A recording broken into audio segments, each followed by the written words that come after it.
Hello friends, इस video में आपको कराने वाली हूँ होम साइंस का पेपर सोल्यूशन, जो कि क्लास 9 के लिए बहुत ज़्यादा इंपॉर्टेंट है। इधर मासिक परीक्षा आप दे सकते हैं, लेटेस्ट है। ये कोड ए है और अलग कोड आते हैं आपके एग्जाम में, कोई भी कोड आ सकता है। बट ये क्वेश्चंस आपके फर्स्ट टर्म एग्जाम के लिए बहुत ज़्यादा इंपॉर्टेंट है। आपको फर्स्ट टर्म के लिए यही चैप्टर्स पढ़ने हैं, इन्हीं में से क्वेश्चन पुटअप किए जाएंगे। ओके, मैंने हिंदी, इंग्लिश, साइंस, मैथ का सोल्यूशन प्रोवाइड करवा दिया है, प्लीज़ देख लीजिएगा प्लेलिस्ट पर जाके। ओके, तो फर्स्ट का हो जाएगा ऑप्शन सी, नियोजन, नियंत्रण और मूल्यांकन। इसमें हो जाएगा उद्देश्यपूर्ण। इसमें ऑप्शन बी हो जाएगा आकस्मिक कार्य।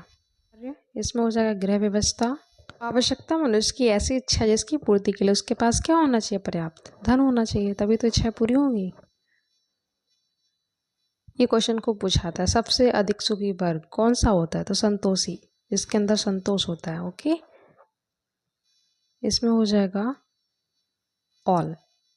ठीक है, इसका ऑप्शन बी हो जाएगा पारिवारिक स्वास्थ्य का। इसमें हो जाएगा सभी व्यक्ति। WHO प्रबंध किसका करता है? जन स्वास्थ्य का। ओके, इसमें हो जाएगा ग्राम और नगर दोनों में। इसमें ए हो जाएगा, इसमें बी हो जाएगा और यहाँ पर हो जाएगा ऑप्शन सी, लोगों के घर पर। ओके, ये क्वेश्चन को पूछा था वायु क्या है, जल क्या है? तो वायु एक मिश्रण है और जल एक यौगिक है। ये 10th में पूछा गया है। ऑक्सीजन वायु का सक्रिय भाग है, कितना है? ये तो 1/5 हो जाएगा। निष्क्रिय गैस नाइट्रोजन। वायु दूषित हो जाती है तो सभी से हो जाएगा इसमें ऑल। ओके, कोयला जलने से कौन सी गैस निकलती है? CO2, carbon dioxide. पौधे वायुमंडल का शुद्धिकरण कैसे करते हैं? ऑक्सीजन द्वारा। ओके, ये वेरी शॉर्ट क्वेश्चन है। गृह व्यवस्था की प्रक्रिया में नियोजन का क्या महत्व है? गृह व्यवस्था में मूल्यांकन की क्या आवश्यकता है? पारस्परिक सहयोग से क्या लाभ होता है? गृह कार्य व्यवस्था का मुख्य उद्देश्य क्या है?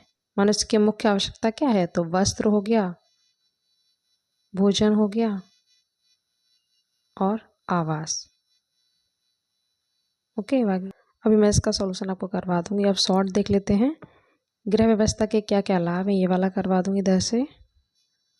आप चाहो तो ये चॉइस वाला भी कर सकते हैं। ठीक है, गृह व्यवस्था के विभिन्न पद पूछेंगे तो नियंत्रण, आयोजन, मूल्यांकन, नियोजन, ये आप लिख दीजिएगा।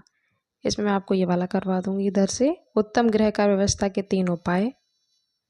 और मनुष्य की मुख्य आवश्यकताएं कौन कौन सी हैं? तो वही वस्त्र, आवास, भोजन। आवश्यकताएं कितने प्रकार की होती है? देखो, ये शॉर्ट में भी पूछा गया और लॉन्ग में भी आया, तो मैं आपको यही वाला करवा दूंगी इधर से। देखो, यहाँ पे ना लॉन्ग में भी पूछा गया है, तो ये कर लीजिएगा, आपको दोनों में काम आ जाएगा। इधर से क्वेश्चन 30 करवा दूंगी आपको। स्थानीय स्वास्थ्य संस्थाएं कौन कौन सी होती हैं? ओके, वायु मानव जीवन के लिए क्यों आवश्यक है? बहुत ही ईजी है, ये करवा दूंगी इधर से। क्वेश्चन नंबर 32 में आपको ये वाला करवा दूंगी, कुशल गृह व्यवस्था के प्रति गृहिणी के क्या कर्तव्य हैं? ओके, क्वेश्चन नंबर 33 में आपको ये वाला करवा दूंगी, कार्य व्यवस्था पर कौन कौन से कारक प्रभाव डालते हैं? ओके, और इधर से ये वाला, आवश्यकताएं कितने प्रकार की होती हैं, आपको डिस्क्राइब करना पूरा। तो चलिए पहले वेरी शॉर्ट देख लेते हैं।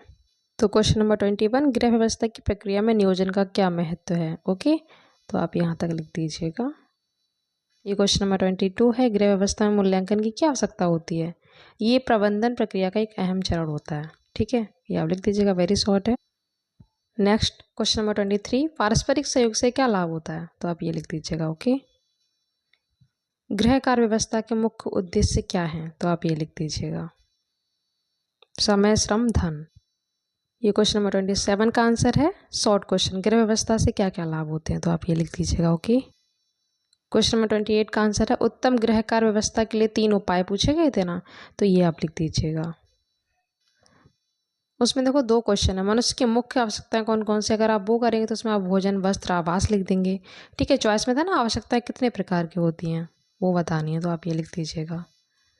ये लॉन्ग में भी आया है और यही क्वेश्चन लॉन्ग में पूछा गया था, उसमें आप ये लिख के और ये पूरा आपको डिस्क्राइब कर देना है। ये लॉन्ग के लिए बता रही हूँ। ठीक है, शॉर्ट में आप इतना ही लिखेंगे, लॉन्ग में फिर से आपको ये लिखना पड़ेगा यहाँ तक। ओके, ये क्वेश्चन नंबर 30 का आंसर है, स्थानीय स्वास्थ्य संस्थाएं कौन कौन सी होती हैं?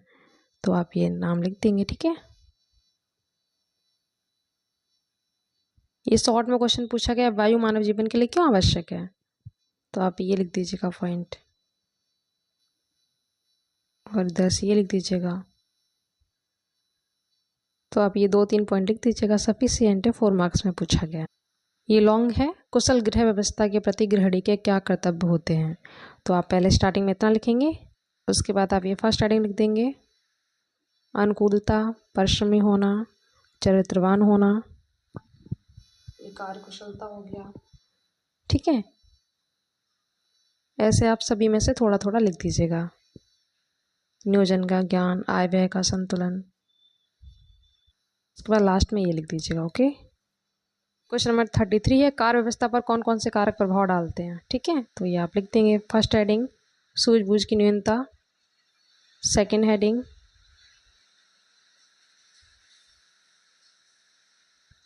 एक कारक पूछा गया है, तीनों में से कोई भी एक लिख दीजिएगा। ओके,